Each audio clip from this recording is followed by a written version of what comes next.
এই যে তোমার এটা প্লেটে দাও। তো বন্ধুরা আজকে সকালে প্লেন জল খাবার সুজি আর রুটি মেয়ের আর ওর বাবার দিয়ে দিলাম খাবারটা। বস না, ফোনে কথা বলছে। বন্ধুরা দেখো সবজি কাটতে বসেছি। সকালে তো আজকে সুজি আর রুটি খেয়েছি, আর তো ভিডিও করিনি। ভিডিও কি করব, অনেক কাজ ছিল প্রচুর। আর আজকে ডিমের ঝোল করব। ছেলেকে বললাম ডিম ছাড়া, দেখো ওদিকে ঘুরে বসে ডিম ছাড়াচ্ছে। আর আমি এখানে বসলাম সবজিটা কাটতে। স্নান করে নিলাম, রোজ দেরি হয়ে যাচ্ছিলো স্নান করতে। মাথার যন্ত্রণা কালকে সারাদিন যা করেছে কি বলবো। আজকে আমি ভাবতে পারিনি উঠে দাঁড়াতে পারবো, ভিডিও করতে পারবো। রান্নাটা করি, শুরু করি, দেরি হয়ে যাচ্ছে, ডিউটি যাবে তো। তো বন্ধুরা এখানে ডিমের ঝোল বসিয়ে দিলাম, মশলা আলু দিয়ে ডিম দিয়ে কষিয়ে জল দিয়ে দিলাম। আর এই দেখো মেয়ের জন্য ডিম সেদ্ধ করেছি, ও খেয়ে বাটিটা আমার কাছে পৌঁছে দিয়ে গেল। আর কি করব আমি বুঝতে পারছি না। দেখো এখানে কতগুলো ভেন্ডি, ওই দেখো এঁচো টমেটো সব পড়ে রয়েছে, আমি ওগুলো করতে পারিনি। কচুরলতি, পটল শুকাচ্ছে, বেগুন শুকিয়ে যাচ্ছে। এখন কি করব, উচ্ছেটা ভাবছি ভাজবো একটু বেশি করে পেঁয়াজ দিয়ে, শুকনো লঙ্কা ফোড়ন দিয়ে, আলু দিয়ে ভাজবো। ভেজে নিই আগে, তারপরে সময় হলে ভেন্ডির কথা চিন্তা করবো। সময় নেই।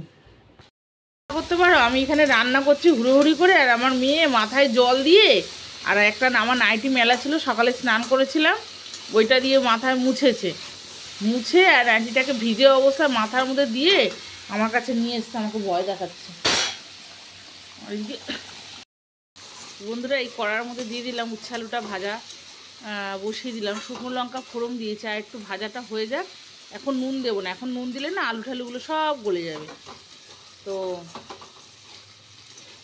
অর্ধেক ভাজা হবে, নুন হলুদ দেবো, তারপরে পেঁয়াজটা দেবো। পেঁয়াজ প্রথমে দিলে পুড়ে যাবে, তো এখন দেবো না, কাট করে দিই। জলটা যেটা আছে সেটা শুকিয়ে যাক, তারপর ভাজা হবে। তো আমার ডিমের ঝোলটা হয়ে গেছে, গরম মশলা দিয়ে নামাবো। আর এইদিকে দেখো উচ্ছে আলু ভাজার মধ্যে দিলাম এখন পেঁয়াজ, এখনও নুন দিইনি। নুনটা দেবো, আর হচ্ছে একটু মিষ্টি দেবো। নুনটা দিলে না একদম ঘ্যাট হয়ে যায়, ওই জন্য গলে যাবে আর কি, আলুর থেকে জলটা বেরিয়ে না।